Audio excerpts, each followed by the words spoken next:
Abang Rinang bersama ketiga narasumber kita, ada Dr. Aslinar, ada Kak Feby Mutia, dan juga ada Ibu Asmawati. Di sore hari ini membahas Pekan Asi Sedunia tanggal 1 sampai 7 Agustus 2018 yang bertempat di mana nih Kak Feby? Insya Allah nanti sebenarnya di Aula Dinas Kesehatan. Aula Dinas Kesehatan ini beralamat di mana? Di Jalan Syekh Mudawali dekat Belampadang. Belampadang ya. Jadi artinya seluruh masyarakat, ibu dan juga bapak ini boleh bawa anak-anak berarti ya. Silakan nanti dikondisikan. Dikondisikan aja. Nggak mungkin dong lagi seminar nih ngasih nyusui. Nggak gitu nyusuin ya. bisa. Kita ada sediakan ruang menyusui khusus nanti. Menyusui. Oke, baik. Ini masih dengan event yang satu ini. Ini ada yang bilang bayar nggak sih? Ya, insya Allah berbayar tapi setimpal dengan apa yang didapat. Betul, feedbacknya juga dapat. Jadi maksudnya ilmu, kemudian fasilitas, konsumsi, serta seminar ini jangan khawatir lah. Jadi kita sertifikat juga memikirkan istilahnya kemampuan dari warga atau masyarakat kita, tapi kita juga tanpa mengorbankan dari sisi organisasi. Artinya harus balance semua ya. Jadi insya Allah cuma 100.000, insya Allah Bapak Ibu dan kawan-kawan semua akan mendapatkan materi yang memang insya Allah berguna sekali, dan juga pembicara juga salah satunya adalah Dr. Aslinar ya. Nah, kalau ada pemirsa yang ingin mendaftar untuk ikut serta, baik itu silakan nanti follow di akun Instagram kami. Insya Allah semua pengumuman atau keterangan-keterangan tentang kegiatan itu dipost di sana. Oke. Nah, baik dokter, karena juga waktu udah sangat-sangat singkat, sebenarnya masih banyak sekali yang ingin saya tanyakan seputar menyusui dan ASI. Bagaimana sebenarnya posisi yang baik ketika si ibu menyusui ini? Kayaknya kalau duduk aja nih saya pegel nih. Ada beberapa posisi yang memang disarankan oleh dokter. Boleh posisi apa aja.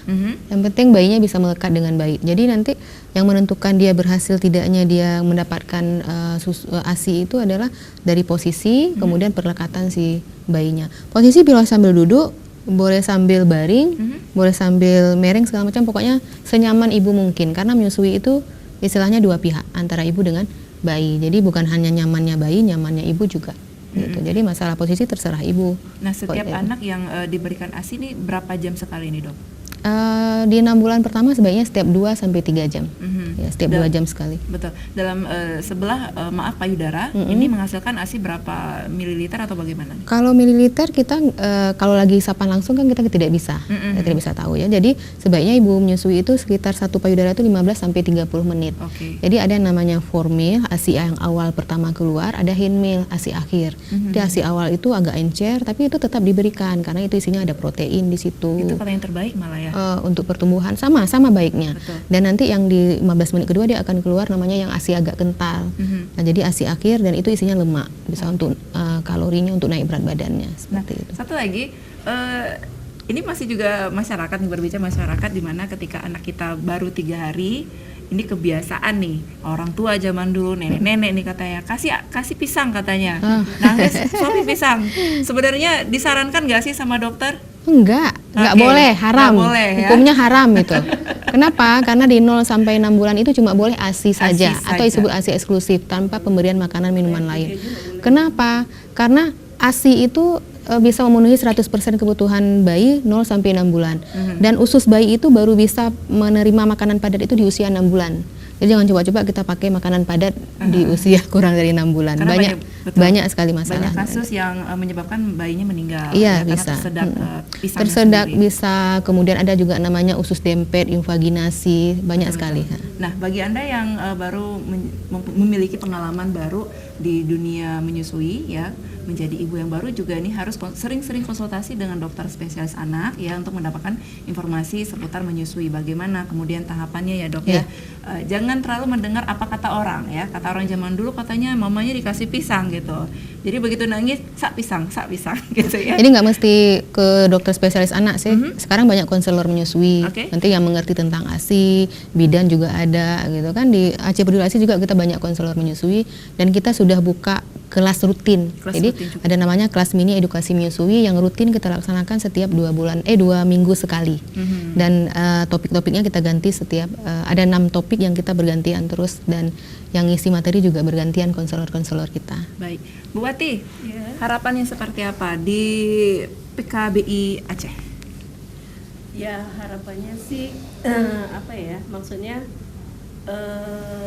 ASI ini kan tadi sesuai dengan judulnya ya, dasar kehidupan. Betul. Jadi bagaimana kemudian kita menyuarakan, kemudian mendorong masyarakat itu benar-benar care terhadap ini gitu. Jadi bagaimana semua pihak juga bisa terlibat untuk kampanye ini, bagaimana kemudian pemerintah benar-benar berpikir bagaimana ASI eksklusif ini juga menjadi mindset di semua kehidupan, di awal kehidupan anak-anak kita.